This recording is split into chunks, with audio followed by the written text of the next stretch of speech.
Hello student, आप सभी का स्वागत है हमारे Facebook page home tuition class में। आज की वीडियो में हम देखेंगे जो हमारी एनसीईआरटी मैथ का पार्ट है 8 त्रिकोणमिति का परिचय। आज इससे हम परिचित होंगे और हम इस चैप्टर के बारे में आज सिर्फ 2 टॉपिक को बहुत ही अच्छी तरीके से सीखेंगे और ये आपकी बहुत ही महत्वपूर्ण पार्ट है आपके लिए। तो चलिए हम सबसे पहले इसमें इसके बारे में जानते हैं त्रिकोणमिति होता क्या है। त्रिकोणमिति चैप्टर में सबसे पहले तो समकोण त्रिभुज की बात की जाती है। तो सबसे पहले समकोण त्रिभुज क्या होता है। समकोण समकोण की बात की जाती है तो समकोण कैसे होता है। सबसे पहले समकोण त्रिभुज बना लेते हैं हम। ये हमारे एक समकोण त्रिभुज हो गया। ये 90 अंश का होता है। यहाँ पर ये कोण बनाता है 90 अंश का क्योंकि लंब होता है और ए आधार ए कारण। तो इसमें हम लिखेंगे, डाल देते हैं, इसको हम बी मानेंगे। ये सी ए बी सी। अब कैसे, अब सबसे पहले लिखेंगे समकोण के इस त्रिभुज के बारे में लिखेंगे। नंबर 1 पॉइंट तो आप लोगों को ये तो पता होगा क्योंकि त्रिभुज ये लंब होता है, ये आधार होता है, ये कर्ण होता है। तो अब हिंदी में लिख दें, लंब आधार कर्ण। सबसे पहले कर्ण, कर्ण के बारे में लिखेंगे तो कर्ण क्या होता है समकोण में। कर्ण कर्ण वह लंबी भुजा होती है। कर्ण क्या होती है, लंबी भुजा, वह लंबी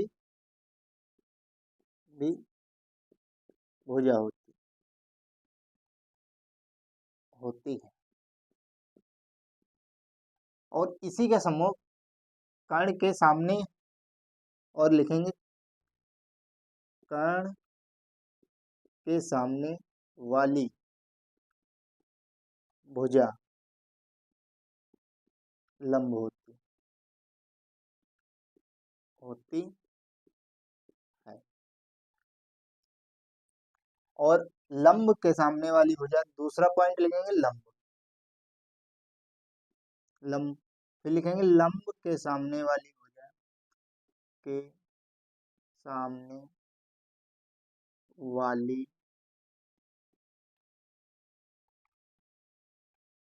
भुजा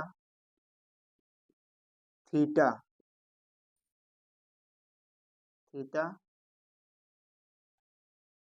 होता है। थीटा होता है।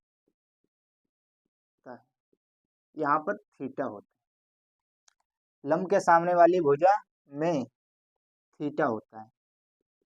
ये इसमें ये थीटा हो गया। और कर्ण यहाँ पर लिख सकते हैं हम, कर्ण सबसे लंबी भुजा है, ये तो हमने लिख ही लिया। अब ये आधार भी है ना, तो आधार लिखेंगे लंब व कर्ण के संलग्न होती आधार। आधार आधार में लिखेंगे लंब व कर्ण के मध्य में में स्थित स्थित आधार की भुजा की भुजा होती।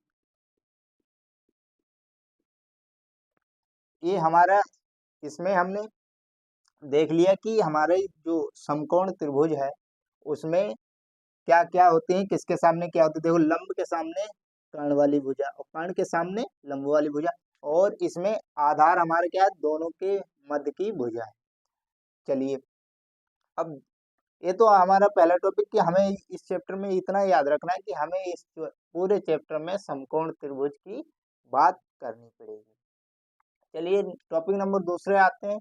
टॉपिक नंबर दूसरे में इसमें आप लोगों को पूरे चैप्टर में आप लोगों को साइन, कोस, टेन, कोसेक, सेक और कोट के बारे में बात करनी पड़ती है। तो चलते हैं साइन और कोस के बराबर क्या होता है, इसमें भी हम क्या करेंगे, सबसे पहले समकोण त्रिभुज लेंगे, समकोण त्रिभुज। तो अभी मैंने बताया ये होता है लंब, ये होता है आधार और ये होता है कर्ण। कर्ण सबसे लंबी वाली भुजा होती है। तो ये नंबरिंग कर देंगे, ये होता है A B C, A B C. यहाँ पे 90 अंश का कोण, यहाँ पे थीटा। चलिए साइन बराबर क्या होता है, साइन बराबर एक सूत्र हम याद कर लेंगे। साइन एक सूत्र होता है इसका याद करने का, लाल बटे काका, ये सूत्र होता है। तो सबसे पहले लाल बटे काका मतलब लंब बटे कर्ण, इसका क्या हो गया, लंब बटे कर्ण, ये इसका मान हो गया। सबसे पहले इसमें देखेंगे लंब बटे कर्ण, साइन का मान हो गया। अब कोस का दूसरे नंबर पे चले जाओ, कोस का होता है आधार और फिर नीचे क्या है, बटे कर्ण, आधार बटे कर्ण, कर्ण हो गया। अब नीचे, अब तीसरे नंबर पे चल टेन, टेन में क्या होता है, लंब बटे आधार। अब इसी इसी सूत्र को हम दोबारा पलट लेंगे, इसी सूत्र को ऊपर काका लिख देंगे और नीचे लाल लिख देंगे। अब इसी सूत्र को, अब इस सूत्र से हम करेंगे तो सबसे पहले कोसे गए ना, तो इसका आता है कर्ण बटे लंब, तो कर्ण बटे लंब। और इसी का उल्टा अब दूसरे वाले पे जाएंगे तो इसमें भी कर्ण बटे आधार, कर्ण बटे आधार। और इसमें इसमें करेंगे तो आधार बटे लंब, आधार बटे लंब। ठीक, अब इस त्रिभुज के हिसाब से, समकोण त्रिभुज के हिसाब से देखें तो हमें ये दो ट्रिक याद करनी है, इसी के आधार पर हम इसको लिख सकते हैं। अब हम इसके आधार पर समझेंगे तब देखिए हमारे क्या है, ए बी क्या है, ये बीसी बटे सी है, इसमें बीसी बटे सी है या ए सी, बीसी बटे ऐसी। इस प्रकार से ना लिखकर हम लिखेंगे बीसी बटे सी है, ए सी। और इसमें आधार, इसमें लिख इसमें भी हम लिखेंगे बीसी बटे ए सी। इसी प्रकार से आपका चलता रहेगा, ठीक है। आधार बटे कर्ण, आधार ए लंब बटे कर्ण, फिर आधार बटे कर्ण, देखो क्या होगा, ए बी बटे ए सी। और इसमें इसमें क्या है, लंब बटे आधार, तो क्या है बीसी बटे ए बी।